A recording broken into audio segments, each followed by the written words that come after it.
Yo, what is up, homies? My name is Devin, and today I'm gonna be talking about how the gym is not, in fact, therapy. There's this phrase that goes around the bodybuilding and just fitness community in general, iron therapy, like I'm gonna go get my iron therapy and I gotta go get my therapy in, and they're referring to the gym. And I used to be someone who said that. I used to be like, yeah, bro, I'm gonna go for a deadlift PR today. I'm gonna work my demons out. And as I've grown, as my frontal lobe has developed just a little bit, and some of you guys might be like, yeah, no shit, Devin, that's like pretty obvious, bro. But you'd be surprised how many people still conflate training and working out with actually working through their problems. I'm gonna be explaining why we should not rely solely on the gym as a form of a coping mechanism or, working through difficult things, even trauma that we've experienced in our life. But before I get into that, if you are interested in one-on-one coaching, a custom meal plan, or a custom training plan, you can go ahead and email me. It's gonna pop up over here, or you can check out my website, which is gonna be linked down below. At my website, you can also find my high protein cookbook, Healthy Doesn't Suck. The biggest motivation that got me to work out was hating the position I was in. I used the gym as an escape from being at home. My dad was,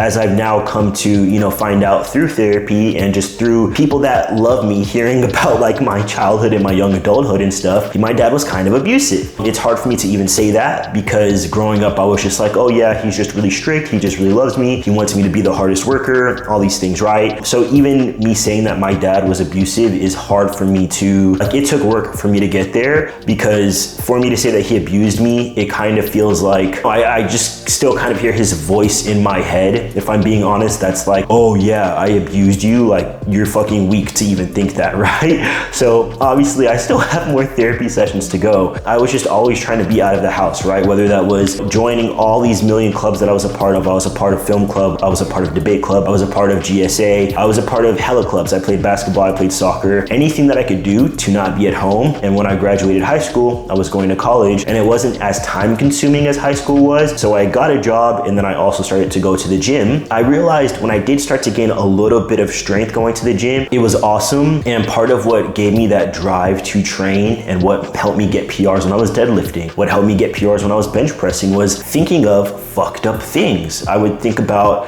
situations that I was in where I wish I could have been stronger, situations I was in where I wish I could have stuck up for other people in my life, where I saw things happening and I felt so powerless. And I'm gonna try not to get emotional here. I felt so powerless and like so weak and like just so useless. And going to the gym and getting stronger and lifting heavy ass weight, it made me feel like I wasn't useless. It made me feel like I wasn't weak. Thinking of those things, working it out through my head, it gave me power, like like Game of Thrones, Jon Snow type of power, like fuck you, bro, like I'm gonna prove you wrong. That was fine, but the bigger issue at hand there was just because you think of fucked up shit while you're working out, that doesn't mean that you're working through the situation. In fleeting thought, I was thinking about these situations that I had endured. I was thinking, okay, I'm getting the emotions out. I would get emotional. Sometimes I would cry while I was training. I thought, okay, like I'm getting it out. It's leaving my body in this form. But ultimately, I came to learn that it in fact was not leaving my body. Thinking that going to the gym was helping me, it just prolonged the time that I could have actually been getting real help, right? I've been through a couple of therapists. I think I've been through 2 therapists, and I recently, within the past year, landed on a therapist that actually really fits with me. When I had that first therapist, as cool as he was, I was just getting my top surgery WPATH letter. That therapy was honestly really surface level. I don't think necessarily, maybe I didn't go in with like the clearest intentions of like, yo, I have some shit to work out. So it's no like shade to that guy or anything. When I was working with that first therapist, I felt like therapy is not for me. It's useless. I'm not getting anything out of it, just because having therapy with him felt like me sitting here talking to y'all, like talking to a camera. I would just talk and he'd be like, yeah, like that's, yeah,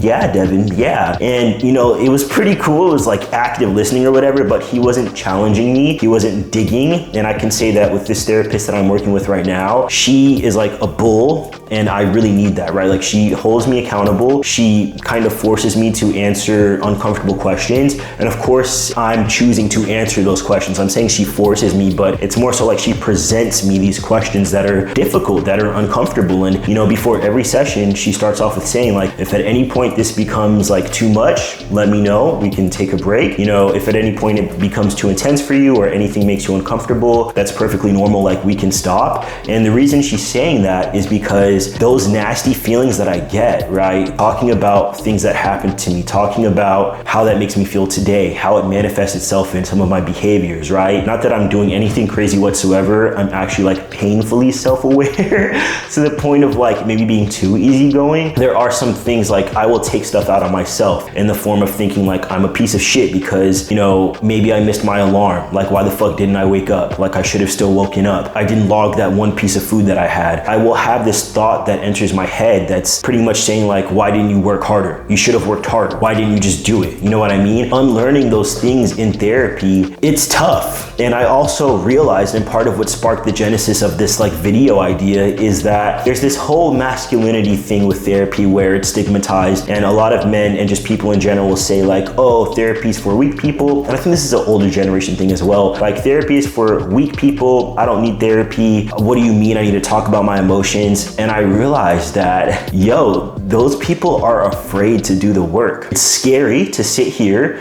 and be vulnerable with someone and tell them how I feel weak, what I do when I feel weak, what made me feel weak. It feels icky. It feels nasty and uncomfortable to talk about these things. It sucks. Your initial reaction to someone asking you about a triggering ass event in your childhood is something that you immediately want to back away from. Be like, nah, it wasn't that big of a deal. It wasn't that deep. You know, it wasn't even that serious, you know? And if you find yourself saying that to things that impacted you on a cellular level, like things happened to me and I would just be like, nah, like other people had it worse. Like, I'm not starving. Like, I had food, like I had clothes, it was fine. It's not that big of a deal. When in all actuality, the way that that impacted you would present itself in ways in your adult life that you can't even think of, right? You know, whether that be someone says the wrong words to you and you're pissed off now, or whether that be, you know, someone does something, like maybe someone touches your shoulder in a way somebody else used to, and now like you feel like, fuck bro, can you not touch me like that? All these little ways that your triggers may present itself, where you're only going to get to the bottom of that by getting a therapist, getting a shovel,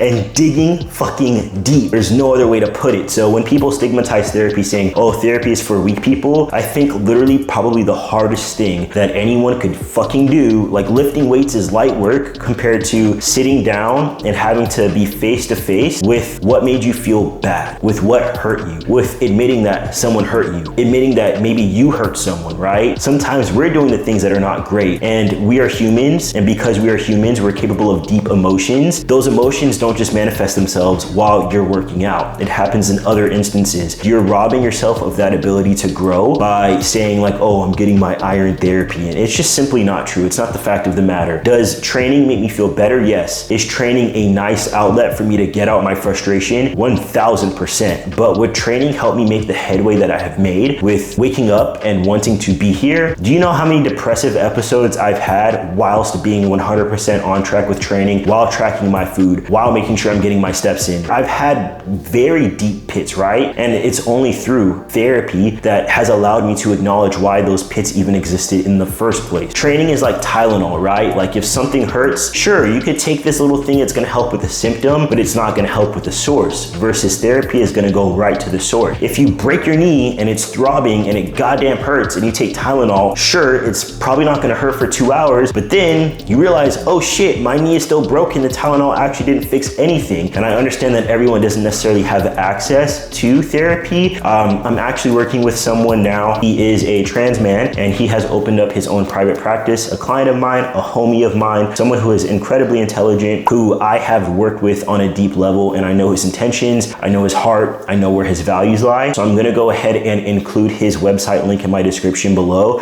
This is not a plug. This is not, he didn't ask me to do this. He works on a sliding scale, so potentially maybe he could be a good fit for you. I think that access to mental health care is something that is completely underrated, and we may mask needing this. We don't know how to go about it. We don't know how to acquire that resource. You know, therapy can be expensive. It can be exclusive. There can be waiting lists. The list just goes on, right? I have been on this, I hate to say journey because that's like so woo-woo, right? But I have been on this path of trying to heal things that I don't want to hurt me anymore.